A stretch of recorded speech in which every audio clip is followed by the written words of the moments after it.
tuliweza kupata mitazamo hapa.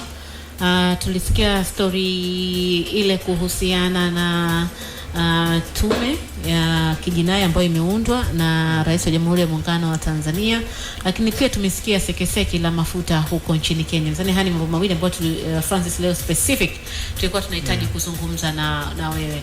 Na sasa tuanzie, kabla tujaenda kwenye swala la mafuta na uwekezaji na vitu kama hivyo, tuanzie hili la tume ya kijinai ambalo lilikuja jioni jana. Maduhu amezungumza kwa mtazamo wa kisheria. Wewe kama mtaalamu wa masuala ya migogoro na usuluhishi pia, tume ya kijinai, tume ya uchunguzi wa kijinai, na tuliambiwa tume hiyo itaenda kudhibitisha kama kuna jinai ama hakuna jinai. Ina maana gani? Kwanza ni hatua ya pili, ni ya kwenye mchakato mzima wa kutafuta suluhu ya kitaifa, kwa sababu moja kuu. Tume ya kwanza ya Judge Othman Chande, mandate yake ilikuwa inaishia tu kwenye kusema nini kilitokea, sababu za nini kilitokea. Lakini ili wajibikaji uweze kutokea, wajibikaji unahitaji kuwa associated na muhusika sasa.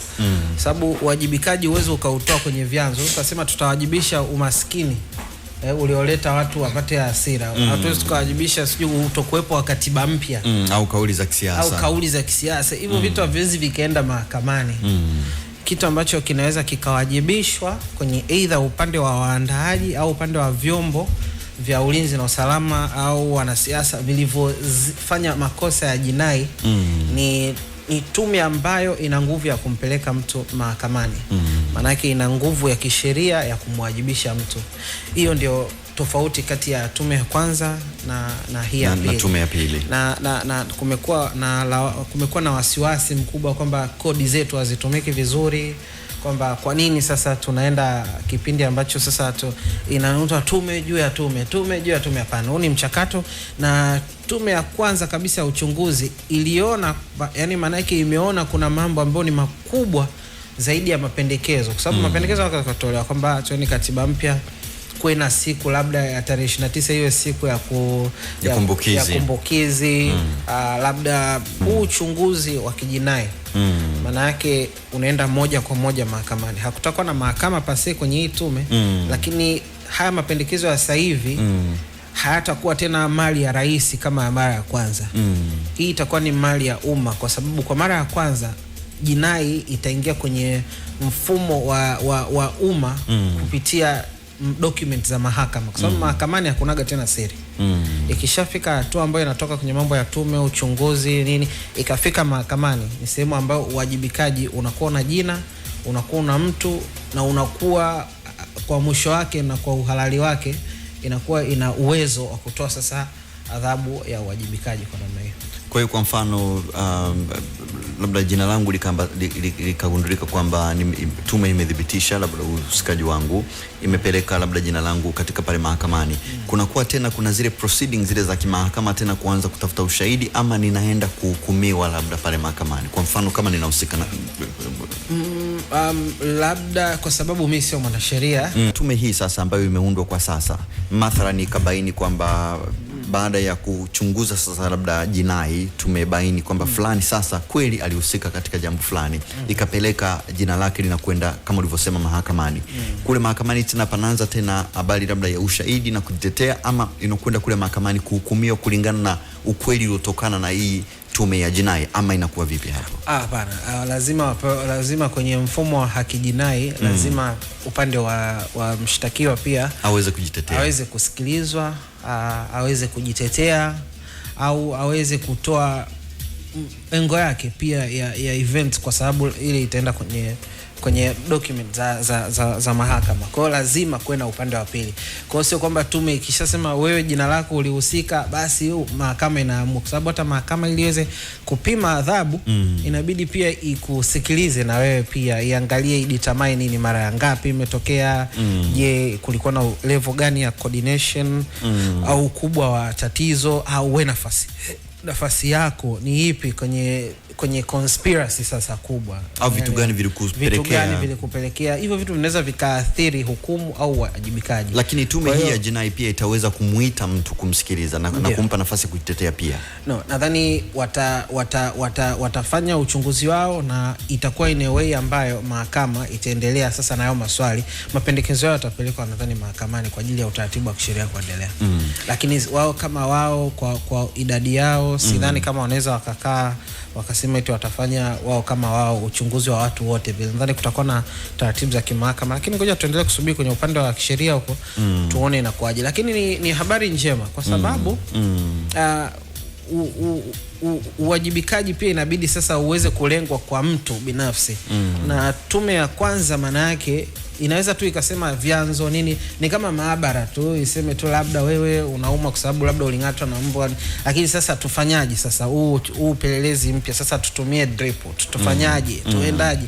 Hivyo vitu vyote vinafuatia sasa kwenye phase ya pili. Sasa ushatoka maabara umerudi kwa daktari tena, inakuja tafuta, huenda hata operation inahitajika, huenda utakiwa ulazwe, labda huenda hivyo ni vitu vyote badala ya maabara sasa ya uchunguzi kuleta sasa sample hapa na kusema tunadhani hapa tunahitaji kwenda mbele zaidi. Tunadhani huyu anahitaji kurudi tu nyumbani akapumzike. Hiyo ndio hatua tuliopo sasa hivi. Kuna ambao labda naomba niulize swali moja ili hapa alafu tuweze kwenda. Kuna ambao wamesema tume inaanza kazi lakini hizi hadidu rejea terms of reference ni kama bado hazijakuwa wazi. Vipi, kuna utaratibu labda mwingine nje na tunayofahamu ya kawaida hadidu rejea ama zitakuja muda mfupi kutoka sasa? Mi bado sijafanikiwa kuona hadidu za rejea za hii tume ya pili. Nimeona majina ya majaji wa staff waliopendekezwa, na nimeona moja kwa moja wajibu ambao wamepewa wa kuchunguza, lakini sasa ambacho bado sijaweza kufahamu ni hilo sasa unavyosema hadidu za rejea zitakuaje. Lakini jumla tu kwa jumla, ngoja kwanza nisikize swala la Omar alafu tuendelea, kwa sababu nadhani ni jambo jema pia tupo kwenye hii hatua, kwa sababu watu wanachotaka ni uwajibikaji, na uwajibikaji usingeweza kutokea katika hatua ya kwanza ya kutafuta tu narrative story, kuelewa tu ukubwa wa tatizo. Hii ndio hatua ambao uwajibikaji watu wengi ambao wanautaka unawezekana. Naam. Ramabi, mimi binafsi nataka nije kwenye majukwaa ya kisiasa na nijenge hoja au swali, si hoja kama hoja lakini swali. Umekuwa na kauli ambazo zinatokana na vyama ambavyo viko nje ya mfumo, kwa sababu unajua kila chama kinaanzishwa kwa ajili ya dola. Tumesikia Chadema, tumesikia na wengine na wanaharakati ambao wanataka kujua mauaji zichukuliwe na watu wawajibike. Lakini kauli ya makamu mwenyekiti wa Chama cha Mapinduzi katika moja kati ya mikutano ilikuwa Kigoma, naye akitaka walio, taswira yako ni ipi kwa tume hii kwamba kuja kuainisha waliosababisha, waliohusika kwa mauaji inaweza ikatupeleka kule ambako tunataka na swala zima la demokrasia nchi kutoka katika mkwamo wa siasa? Kwanza nimesikia hizo upande wa uongozi wa Chama cha Mapinduzi, sasa kutoka kwa mzee wetu Steven Wasira na upande pia wa Chadema, maoni yao kuhusiana na hii tume. Sasa labda mimi nikupe tathmini yangu kutoka moyoni kabisa, ambayo kukiachana na uchambuzi. Kwanza, hii ni fursa ya kipekee kwa Chama cha Demokrasia na Maendeleo kusafishwa kutoka kwenye haya machafuko ya tarehe 29. Kwa nini nasema hivyo? Kwa sababu tunafahamu kwamba mwenyekiti wa Chadema Tundu Antipas Lissu yupo gerezani, sawa? Yupo gerezani kwa sababu ya kauli zile za no reforms no election ya tutanikinukisha. Lakini utekelezaji wa jambo la lililotokea tarehe 29, Maklina, sijui kama unanisikia, lililotokea tarehe 29 halikufanywa na Chadema, liliongozwa na wanaharakati.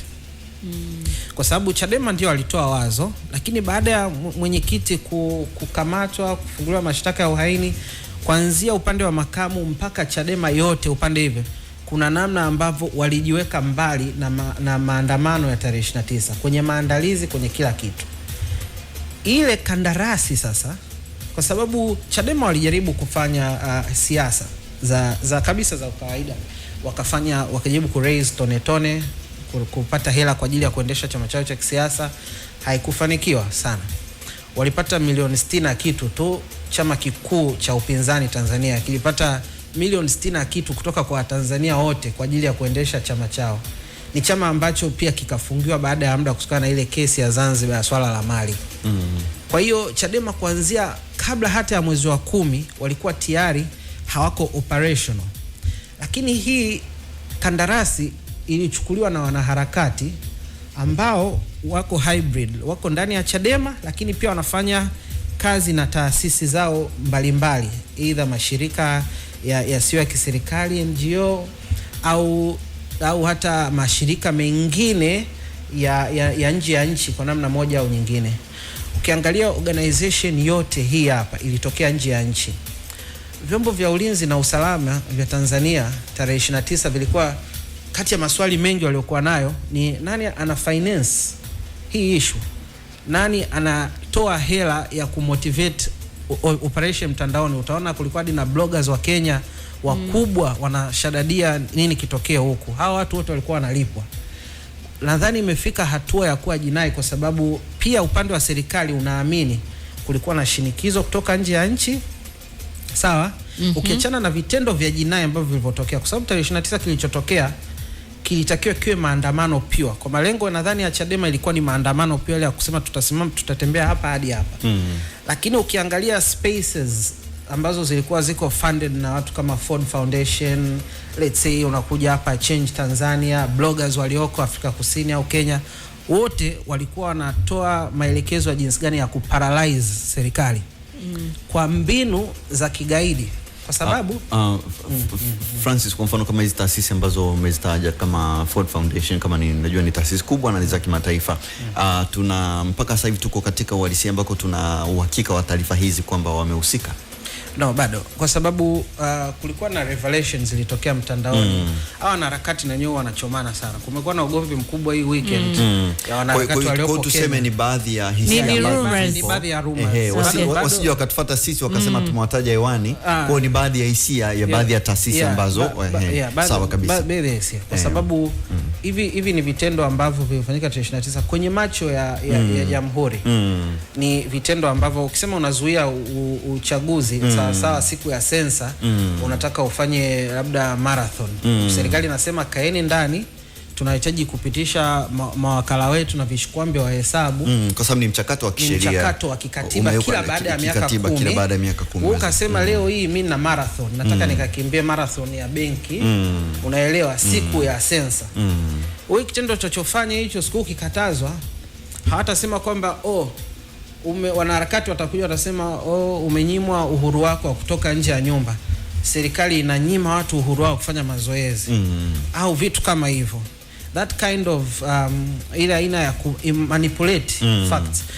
Hii tume ya uchunguzi inataka, hii tume ya upelelezi wa jinai unaenda kuhakikisha vyanzo vilivyosababisha hivi vitu vyote vinatenganishwa na ukweli unajulikana, na upande pia wa vyombo waliozidisha mamlaka yao, waliofanya mauaji nje ya utaratibu, nje ya sheria, nje ya PGO, wote wanawajibishwa ili maridhiano yaende na watu ambao wako clean. Kwa sababu upande wa Chadema huku kuna watu wengi wako clean, upande wa serikali na vyombo watu wengi wako clean, lakini pande zote hizi mbili kuna elements za watu ambao wanajinai kwenye waandaaji huku na kwenye watendaji huku, ambao inabidi waondoe ili sasa mkienda hatua inayofuata ya maridhiano hamwendi na wahalifu, kwa sababu hii ni hatua muhimu sana. Okay, Rama. Umezungumzia wanaharakati, lakini kwa tathmini yako, wako baadhi ya wanaharakati ambao wameonyesha kuto kufungamana, wengine kufungamana, hawawezi kutia doa baadhi ya pande hapo itakapokuwa imefanyika uchunguzi kupitia hii tu? Naomba rudia kidogo swali. Yaani ninachomaanisha, kuna baadhi ya wanaharakati ambao wameonyesha dhahiri wanafungamana na siasa au vyama vya siasa, hasa katika hivi vyama viwili ambavyo vimekuwa na uhasimu kwa kiasi. Haitatia doa kuonyesha kwamba inawezekana walitumika kwa wao kupitia hivi vyama? Hapana, kwa sababu mara nyingi sana huwa watu wanadhani stability ya Tanzania imejengwa kwa bahati mbaya. hapa Afrika Mashariki kwenye vyombo ambavyo vina intelijensia nzuri na kila baada ya nyumba 10 na kwenye mitandao na kila kitu pamoja na Tanzania, hawa mapolisi wanafanya na watu wa upelelezi na watu wa vyombo na majaji, maisha yao yote wamekuwa wakisikiliza kesi. Wanajuaga fuska ni nani pale inapoanza tu maongezi, pale inapoanza tu mahojiano. Uko mbele ni kujiridhisha. Uko mbele ni kujiridhisha. Mimi mwenyewe sio mwanasheria, sijaisoma sheria, sijui hata vifungu vya sheria.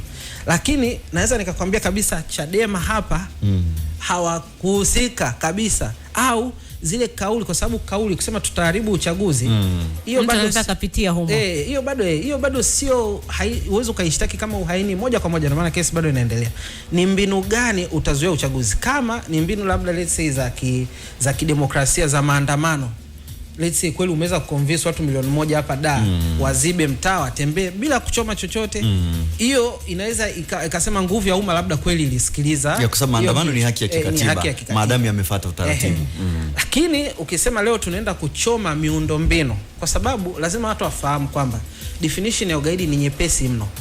Any kind of violence yenye malengo ya kisiasa, vurugu yote yenye malengo ya kisiasa, hata kama hamna silaha, kwa sababu watu wanasemaga kwamba polisi waliua watu ambao hawana silaha. Waliofanya 9/11 walifanya na visu, walioangusha yale majengo ya Marekani yale mawili angusha na visu. Unaelewa?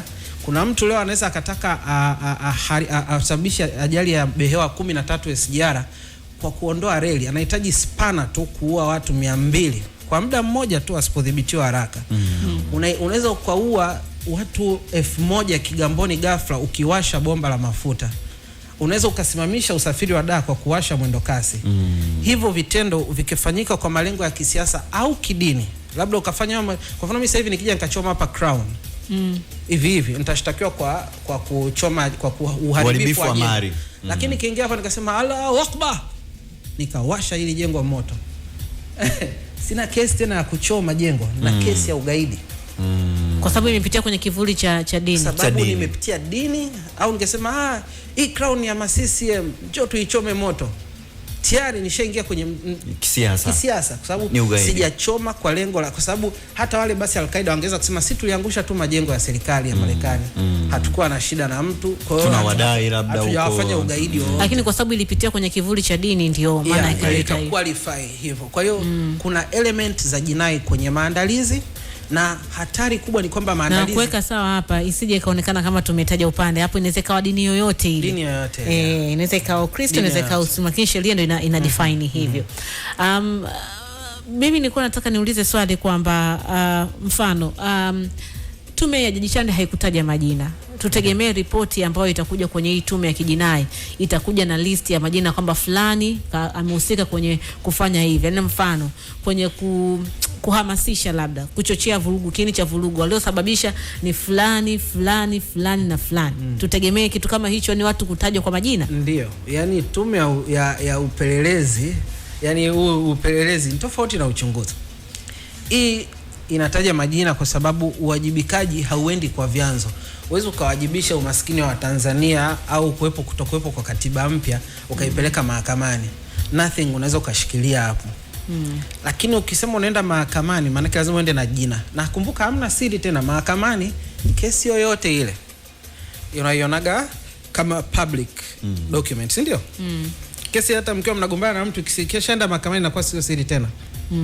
Kwa hiyo hii hapa, kwa mimi ninavyodhani, naweza nikawa sio sahihi na watu wanaweza wakanikosoa pia, lakini ninavyodhani mimi hapa, hii hapa itaenda kuwa moja kwa moja public na itataja majina, kwa sababu huwezi ukahukumu kwenye vificho, huwezi ukamsikiliza mtu kwa vificho.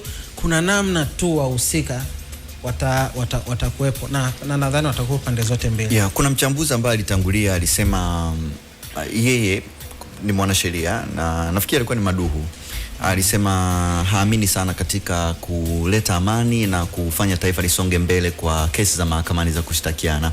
Yeye alifikiri kwamba pengine tungekuwa na utamaduni wa kuwajibika.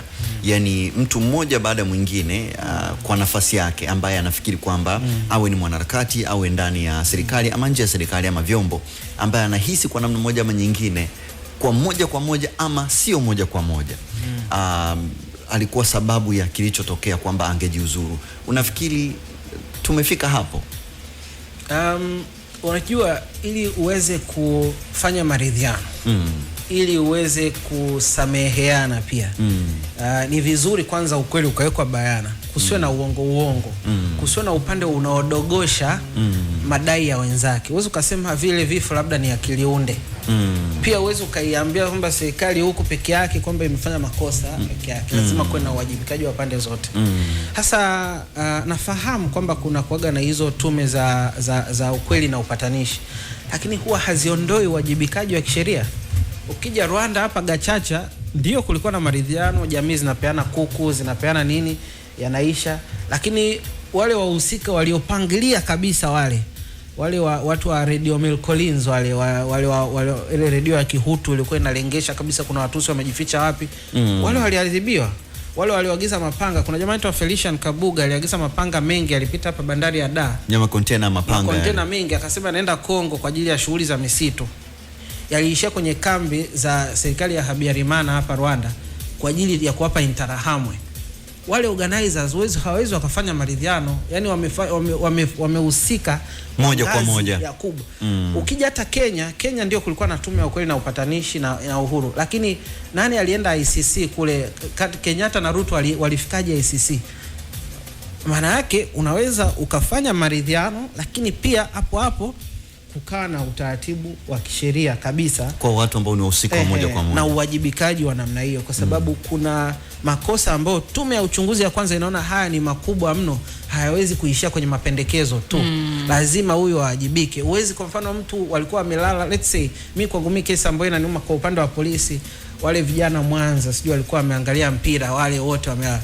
Lazima kuwe na probes za namna hiyo, watu ambao walikuwa wamesurrender, watu ambao walikuwa wamelala chini, imekuwaje wakauliwa? Unaelewa? Upande wa pili huko imekuwaje watu wakaandaa, ilikuwaje watu wakachukua? Kuna vitu kama hivyo havikwepi wajibikaji. Tupo mwaka wa mbele, imewashika.